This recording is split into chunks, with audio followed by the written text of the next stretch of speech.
सभी जानते होंगे, जो पीने वाले बंधु हैं। जहां लोग सुरापान करते होंगे वहां तो रह लेना। स्त्रियां जहां लंपट लोग रहते होंगे वहां रह लेना। सूना नान हिंसा, जहां कहीं हिंसा होती होगी वहां तू मेरे राज्य में रह लेना। तो महाराज, जहां लोग जुआ खेलते हैं वहां कलिकाल कपट के रूप में रहता है। जहां सुरापान करते हैं वहां अभिमान के रूप में रहता है। इस तरह 4 स्थान बताया, जहां 4 जगह रह लेना। महाराज युधिष्ठिर ने विचार किया था कि ये चारों चीजें हमारे राज्य में है ही नहीं, तो ये रहेगा कहां से। जा कलयुग ने कहा, सरकार बिल्कुल मैं जैसा हूं, मेरे स्वभाव के अनुरूप आपने मुझको रहने का स्थान दिया है। बिल्कुल बहुत सुंदर न्याय किया है आपने। पर सरकार, आपने मेरी बुराई जानी है आज तक। मेरे अंदर एक आध अच्छाई भी है, अगर आप कहें तो मैं बताऊं। परीक्षित महाराज ने कहा, तेरे अंदर अच्छाई भी कोई है?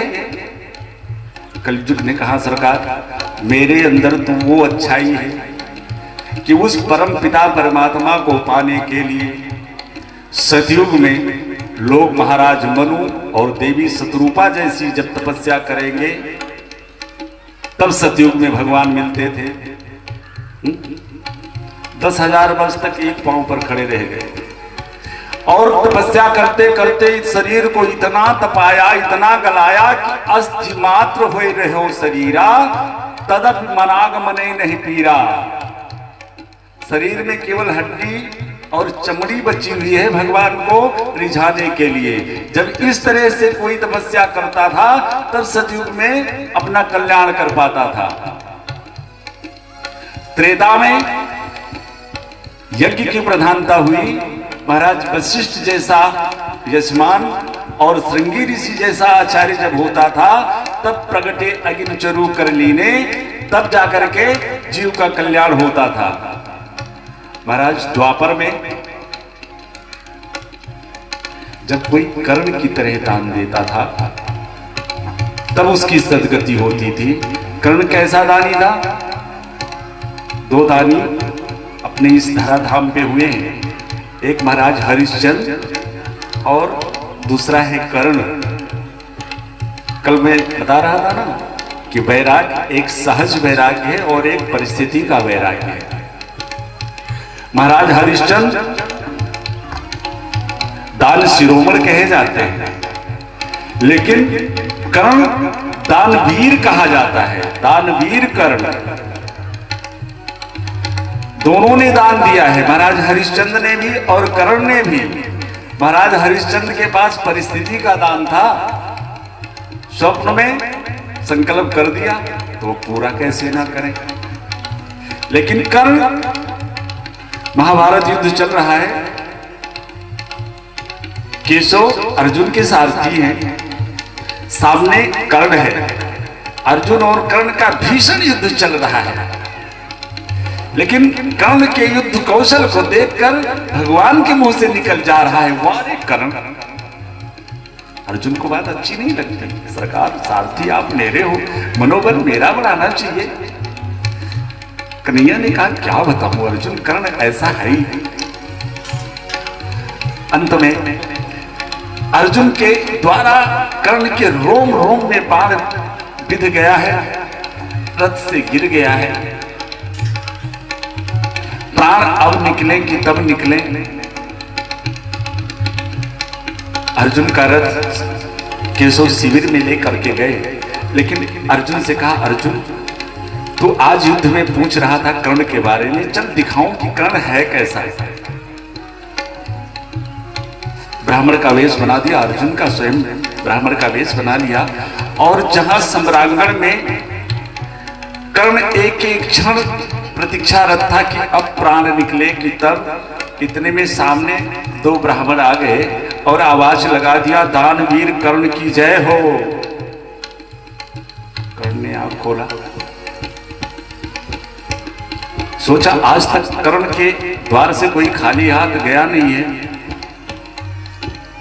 लगता है अंतिम क्षणों में ये संकल्प टूट जाएगा। कर्ण ने कहा सरकार ब्राह्मण देवता, आज तो आपको देने के लिए मेरे पास कुछ नहीं है। तो ब्राह्मण बने भगवान ने कर्ण से कहा तो तू एक बार अपने मुंह से कह दे कि मैं जाऊं। तब तक कर्ण को एक बात याद आ गई, कर्ण के दांत में सोने लगे हुए थे। प्रसन्न हो गया, दृष्टि गई जहां भगवान खड़े थे, उनके पैरों के पास एक पत्थर का टुकड़ा पड़ा था। कर्ण ने भगवान से प्रार्थना किया, सरकार मुझसे तो हिला नहीं जा रहा है, कृपा करके आप मेरी दांतों को तोड़ लीजिए। भगवान ने कहा मैं कोई कसाई थोड़ी हूं, अगर तुझे दान देना है तो अपने दांतों को तू स्वयं तोड़ करके मुझको दे। हिला तो जा नहीं रहा है, रोम रोम में बाण विधा हुआ है। पत्थर के टुकड़े पर दृष्टि गई तो भगवान ने कहा ब्राह्मण देवता कृपा करके उस पत्थर के टुकड़े को अपने चरणों से मेरे पास थोड़ा मेरे सन्निकट कर दीजिए। ब्राह्मण देवता बने भगवान ने कहा कोई सहायता मैं तुम्हारी नहीं करूंगा। महाराज किसी तरह घिसटते हुए कर्ण उस पत्थर के टुकड़े के पास जाता है, बाएं हाथ से पत्थर का टुकड़ा उठाता है, दांतों को तोड़ता है, दाहिने हाथ पे उन दांतों को रोकता है। दानवीर का विशेषण ऐसे नहीं लिया है कर्ण ने। एक दांत जो कभी दर्द करता है डॉक्टर के पास जाते हैं, सुन्न का इंजेक्शन लगा के निकालता है, फिर भी कराह उठते हैं। कल्पना कीजिए बाएं हाथों से पत्थर से दांतों पे मारता है, इस तरह सारे दांत तोड़ लिए, रोम रोम में बाण विधा हुआ है। अब तो चेहरा भी विभत्स हो गया है, अब तो बोला भी नहीं गया। भगवान की तरफ बढ़ा दिया हाथ। परीक्षा जब वो लेते हैं ना तो बहुत आखिरी तक लेते हैं। कहा कर्ण ये झूठा है, अगर देना है तो इसे धो करके दे। कर्ण ने देखा थोड़ी दूर पर धनुष पड़ी थी, किसी तरह से घिसट के उस धनुष को उठाया। थोड़ी दूर पे तरकस पड़ा था, उसमें से एक बाण निकाला, पांव में फंसाया। धनुष एक हाथ में तो दांत है बांध देने के लिए, पांव में फंसाया, धरती की तरफ करके बाण छोड़ दिया। गंगा की धारा निकली, उसमें धो करके उस दान को जब भगवान की तरफ बढ़ाया तो भगवान चतुर्भुज रूप में प्रकट हुए।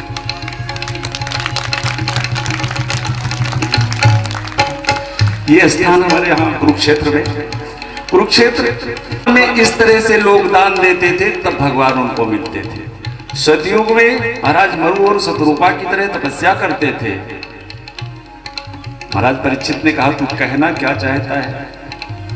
कलिकाल ने कहा महाराज मेरी सबसे बड़ी एक विशेषता मैं आपको बता रहा हूं कि ना तो तपस्या करने की जरूरत है मेरे युग में, ना यज्ञ करने की जरूरत है, ना कर्ण की तरह दान देने की जरूरत है, बल्कि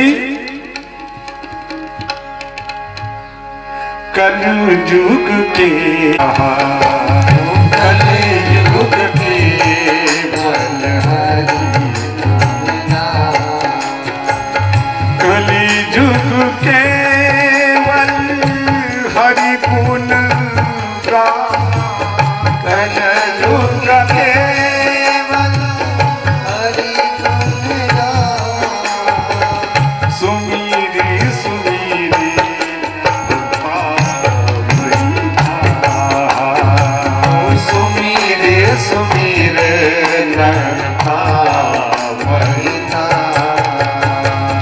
कलयुग के बलनाम कलयुग के बलनाम। महाराज इतनी सरलता, इतनी छूट मेरे कारण जीवों को मिल जा रही है। कुछ करने की जरूरत नहीं है, चलते फिरते उठते बैठते हर काम करते रहो, नाम जपते रहो, बस जीव का कल्याण हो जाएगा। महाराज परीक्षित ने जब कलयुग के इस गुण को सुना तो महाराज परीक्षित कलयुग के इस गुण पर रीझ गए। कहा वाह भाई, तो तेरी ये बड़ी अच्छी विशेषता है। और जब कलिकाल ने देखा कि महाराज इस समय मेरे गुण पर रीझे हुए हैं, तो कहा सरकार 4 स्थान तो आपने बड़ा सुंदर मेरे लायक बिल्कुल बताया रहने का, लेकिन एक ही मेरे अंदर जो गुण है, तो एक कोई स्थान हमको बढ़िया सा दे दीजिए थोड़ा मेरे गुण के हिसाब से। अब चूंकि महाराज परीक्षित उसके गुण पे रीझे हुए थे, जाने निकल गया मुंह से कि जा कलयुग तू स्वर्ण में भी रह ले, सोना भी तुझको मैं दे रहा। अब देखो जी, इसीलिए एकादश स्कंद में गुण दोष को परिभाषित करते हुए कन्हैया ने उद्धव से कहा था कि सबसे बड़ा गुण व्यक्ति का ये होना चाहिए कि गुण दोष त्रसिल दोषा गुणस्तु है वर्जिता, किसी के ना गुण को देखो ना दोष को देखो। अगर इस सूत्र का पालन किया होता महाराज परीक्षित ने, तो कलिकाल के इस गुण पर न रीझते, और अगर न रीझते तो जो आने वाला संकट है शायद सामने ना आता। तो शास्त्रों में जो हमारे लिए नियम बनाए हैं, अगर हम उसको फॉलो करते हैं, उस नियम पर चलते हैं, तो बहुत सारी समस्याएं अपने आप दूर हो जाएंगी। अब कलिकाल के गुण पर रीझ गए, सोने में बांस दे दिया कलयुग को। फिर संतों ने व्यास जी से पूछा, बाबा आप कह रहे हो कि सोने में बांस कलयुग का हो गया, लेकिन गीता में कन्हैया स्वयं कहते हैं धातु नाम आस्मि कंचनम, धातुओं में मैं सोना हूं। तो सोने में भगवान का भी वास है और फिर सोने में कलयुग का भी वास, ये बात कैसे हजम हो रही है? तो व्यास जी ने फिर इसका निराकरण किया। कहा देखो, जो सात्विक शुद्ध रूप से कमाया हुआ धन है, मेहनत का कमाया हुआ स्वर्ण है, उसमें तो हमारे ठाकुर जी का वास रहेगा। लेकिन जो कुरीति से कमाया हुआ धन है, जबरदस्ती कमाया हुआ चोरी का बेईमानी का सोना है, उसमें कलयुग का वास रहेगा। अब प्रश्न उठा कि जब कलिकाल सोने में वास करता है, महाराज परीक्षित के सर पे जो मुकुट था सोने का था, तुरंत उसमें जाकर के वो विराज जाता है। अब वो मुकुट, अभी कुछ देर पहले आपने श्रवण किया कि राजकोष में रखा हुआ वो मुकुट वास्तव में जरासंध का था। जब भीम ने जरासंध को मारा, तो मारने के बाद उसका मुकुट उठाया। महाराज युधिष्ठिर ने कहा, भीम ये क्या कर रहे हो? ये कुरीति से कमाया हुआ धन है, हिंसा से कमाया हुआ स्वर्ण है।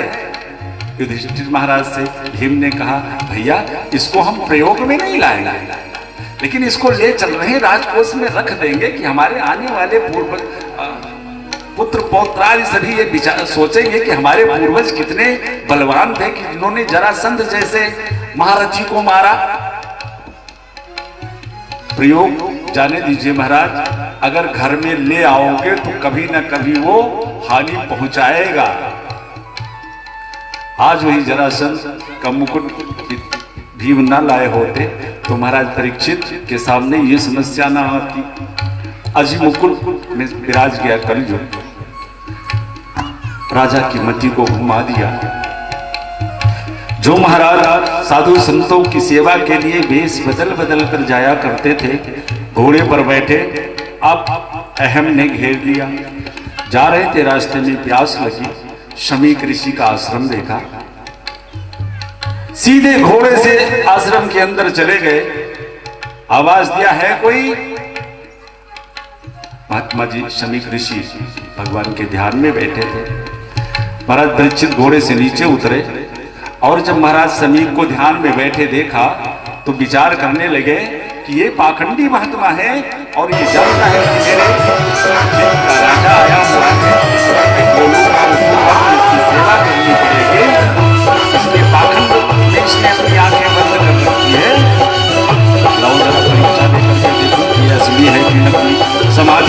असली है कि नकली। बगल में एक मरा हुआ सांप पड़ा हुआ था। महाराज परीक्षित ने धनुष की कोटी से उठा करके समीक ऋषि के गले में लपेट दिया। पर महात्मा असली, समाधि असली, कोई फर्क नहीं। महाराज परीक्षित तो चले गए। एक दिन में और बता रहा था कि साधु की पहचान हमें बहुत अच्छे दृष्टि से करनी चाहिए।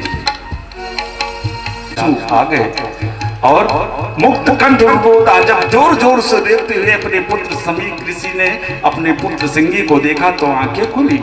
गले में मरा सर्प देखा, उतार के फेंक दिया कि किसी ने मखौल किया होगा।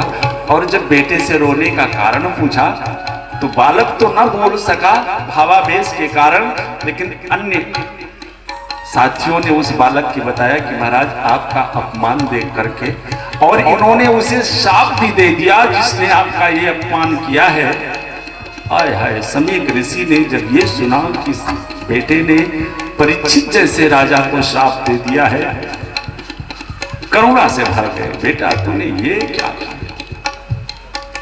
भगवान के उस भक्त को तुमने शाप दिया कि जिसकी रक्षा के लिए देवी उत्तरा के गर्भ में वो जाकर के अपने उस भक्त की रक्षा करते हैं। अरे परीक्षित जैसे धर्मात्मा राजा को तुमने शाप दिया। बेटे एक संत को ऐसा नहीं होना चाहिए। अब इस संसार को परीक्षित जैसा धर्मात्मा राजा नहीं मिलेगा। अब आने वाले पीढ़ियों में तो सभी का धर्म से कोई मतलब ही नहीं रह जाएगा, सभी धर्म निरपेक्ष हो जाएंगे। और जब राजा में धर्म नहीं रहेगा तो प्रजा में कहां से धर्म होगा? प्रजा में वर्ण संकरता फैल जाएगी बेटे, और इन सब का कारण तू बनेगा।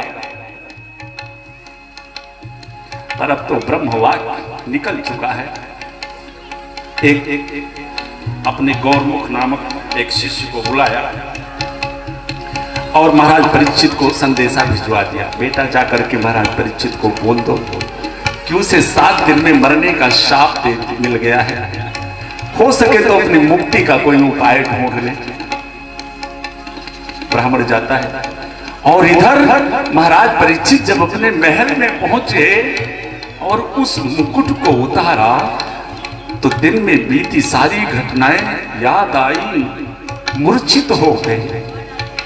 एक संत का अपमान हो गया मुझसे। अभी इस वेदना में, इस पीड़ा से कराह ही रहे थे कि तब तक वो ब्राह्मण बालक आया। उस ब्राह्मण बालक को देख करके महाराज ने प्रणाम किया। उस ब्राह्मण बालक ने सारी बात बताई। महाराज आपको 7 दिन में मरने का शाप मिला है। गुरुदेव ने संदेशा दिया है कि अपनी मुक्ति का कोई उपाय ढूंढ लो। महाराज परीक्षित उस नन्हे से ब्राह्मण बालक के चरणों में लेट गए। महाराज मेरे साथ बड़ा अन्याय हुआ, मुझे 7 दिन में मरने का शाप मिला। अरे मैं तो एक क्षण भी जीने का अधिकारी नहीं हूं, मुझसे संत का अपमान हो। ब्राह्मण बालक चला गया। इधर महाराज ने अपने बेटे को हस्तिनापुर के सिंहासन पर अभिषिक्त किया। महारानी ने पूछा सरकार ऐसी क्या बात है कि अचानक से राजकुमार को राज सत्ता सौंप रहे हो, वन चलने का विचार है क्या?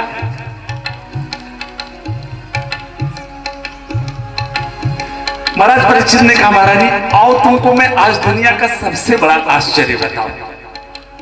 कौन सा आश्चर्य सरकार? कहा सबसे बड़ा आश्चर्य दुनिया का मैं तुमको ये बता रहा हूं कि आज से ठीक 7 दिन के पहले मेरी मृत्यु नहीं हो सकती।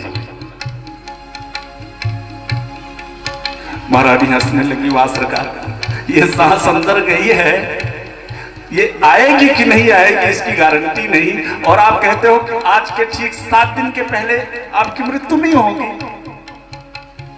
तब महाराज ने कहा हाँ इसलिए क्योंकि एक संत का शाप है कि 7 दिन के बाद मेरी मृत्यु हो। सारी बात बताई।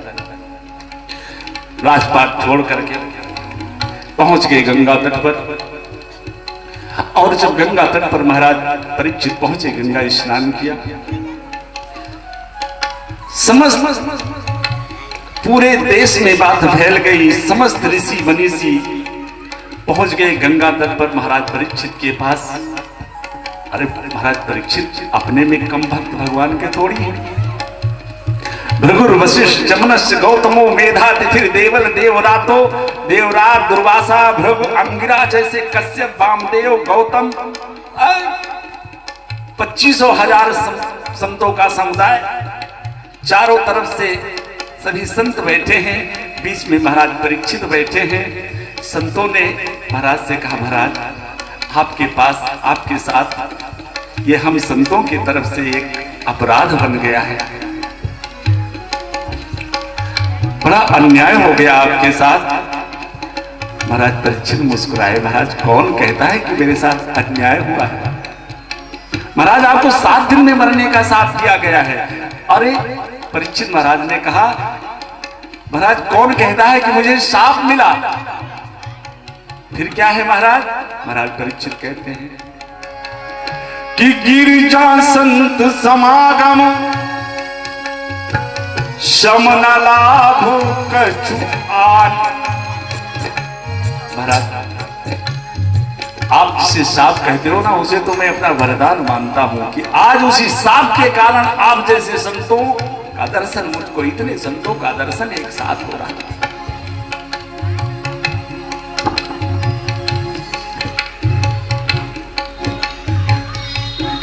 गोस्वामी तुलसीदास जी महाराज एक जगह लिखते हैं रामायण में कि पुण्य पुंज बिन मिलहि ना संता, यानी व्यक्ति के जब जन्म जन्मांतर के पूर्ण उसके सामने प्रकट होते हैं तब उसे संत का दर्शन होता है। और एक जगह लिखते हैं कि बिन हरि कृपा मिले नहीं संता। तो किसी ने बाबा से कहा, बाबा एक बात बताओ, जब हमें किसी संत का दर्शन हो तो हम ये जाने कैसे कि ये हमारे पुण्यों के प्रभाव से इसका दर्शन हुआ है या हरि की कृपा से इनका दर्शन हुआ है? तो गोस्वामी तुलसीदास जी ने निराकरण किया। देखो, रात्रि को भोजन इत्यादि करके जब विश्राम कक्ष में जाओ, बिस्तर पर लेटो, तो किसी संत दर्शन की लालसा मन में जागृत हो कि सुबह उठूंगा, संत दर्शन को जाऊंगा, उसे क्रिया में लाओ। सवेरे स्नान ध्यान करके उस संत से मिलने गए, वहां जाकर के यदि उसका दर्शन आपको हो रहा है तो मान लेना कि ये पुण्य पुंज में, ये हमारे पुण्यों के प्रभाव से हमारे अंदर ऐसी अभिलाषा जागृत हुई, तभी संत का दर्शन हुआ। और बिनु हरि कृपा शाम को लेटना, किसी संत का चिंतन भी मन में ना किया हो और सुबह दरवाजा खोला और किसी संत का दर्शन हो जाए तो ये मान लेना कि ये हरि की कृपा से इनका दर्शन हुआ है। महाराज आज तो हरि की कृपा से वो साफ मेरे लिए वरदान है कि आप जैसे संतों का एक साथ दर्शन मुझको हो रहा है। पर अब सभी संत विचार करने लगे कि महाराज को करना क्या चाहिए, महाराज के मुक्ति का उपाय क्या किया जाए। यज्ञ अनुष्ठान इत्यादि 9 दिन से कम हो नहीं सकता, तो महाराज के पास केवल 7 दिन का समय है। महाराज निर्णय नहीं हो पा रहा है कि क्या किया जाए। इतने में हमारे श्री कृष्ण की परम लाडले श्री किशोरी राधा जी के प्रमुख शिष्य श्री सुखदेव जी महाराज, जो कृष्ण की समाधि में बैठे थे, अचानक अंतर आत्मा में आवाज आई कि चल सुखदेव परीक्षित के पास। बस तत्रा भवत भगवान व्यास पुत्रो यदक्षया कामट मनोनपेक्षा अलक्ष लिंगो निज लाभ तुष्टो व्रतस्य वालयरवधूत वेशा। श्री सुखदेव जी महाराज परीक्षित के पास भगवान व्यास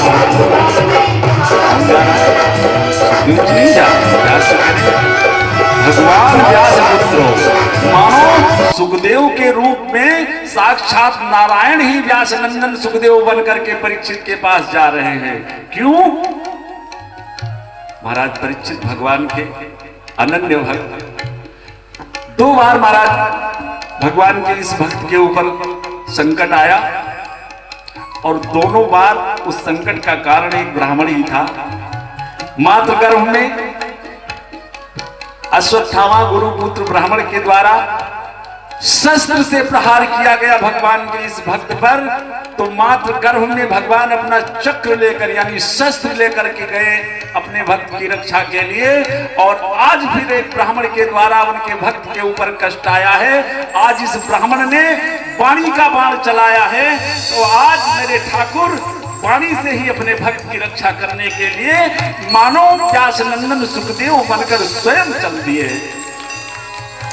तत्रा भवत भगवान व्यास पुत्रो यदक्षया नामट मनोनपेक्षा अलक्ष लिंगो निज लाभ तुष्टो व्रतश्च वानयनवधूत वेशा। 2 अंगुल की लंगोटी है, कांधे पे मूछ का जनेऊ है, अर्धपुण्य त्रिपुंड तिलक धारण किए हुए मंद मंद चले जा रहे हैं मुस्कुराते हुए, निज लाभ तुष्टा, हमेशा अपने में रहने वाले श्री सुखदेव जी। हजारों संत बैठे, निर्णय नहीं हो पाया। सुखदेव जी जा रहे हैं। सुखदेव जी कैसे हैं? हमारे पास तो हमारी बड़ी अमूल्य वस्तु है। एक हमारा हर्ष और एक विस्माद। हर्ष जो हमें प्रसन्न करता है, विस्माद जो हमें दुख देता है। ये दोनों बहुत कीमती है। आप कहो महाराज हर्ष तो कीमती है लेकिन दुख कीमती थोड़ी है।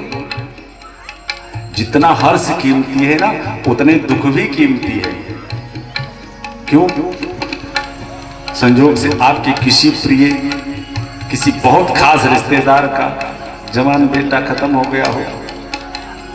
अब अगर आपके पास दुख नहीं है, आप वहां गए और प्रसन्न हैं, हंस रहे हैं, मुस्कुरा रहे हैं, तो शायद रिश्तेदारी खत्म ही हो जाएगी फिर। इसलिए दुख की भी जरूरत है।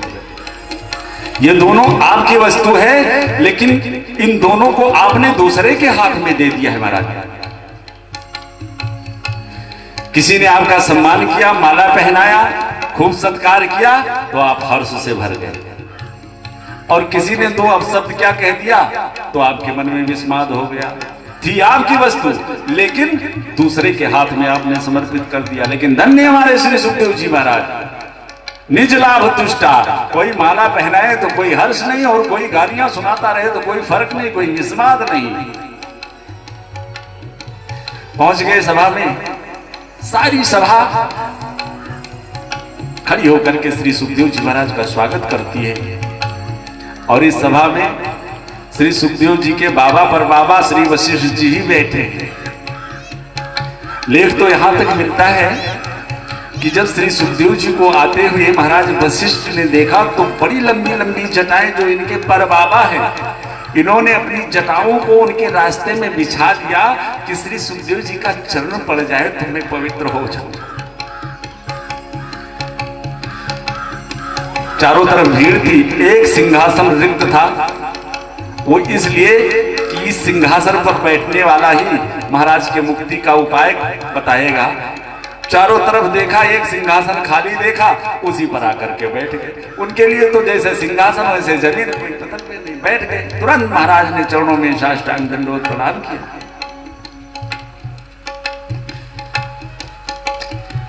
एक ही प्रश्न किया महाराज परीक्षित ने, महाराज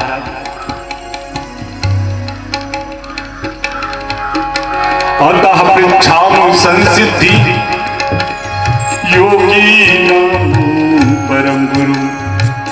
सारी व्यथा सुना महाराज। 7 दिन में मरने का साफ मिला है, मोक्ष का कोई साधन बताइए। सुखदेव जी मुस्कुराए, बड़ी मीठी वाणी में। एक तो बालक है और दूसरे पूर्व जन्म सुख रूप में जो श्री किशोरी गोलोक धाम में नित्य धाम गोलोक धाम में जो श्री किशोरी जी के वाम हस्त पर बैठकर श्री कृष्ण का नाम सीखने वाले श्री किशोरी राधा जी के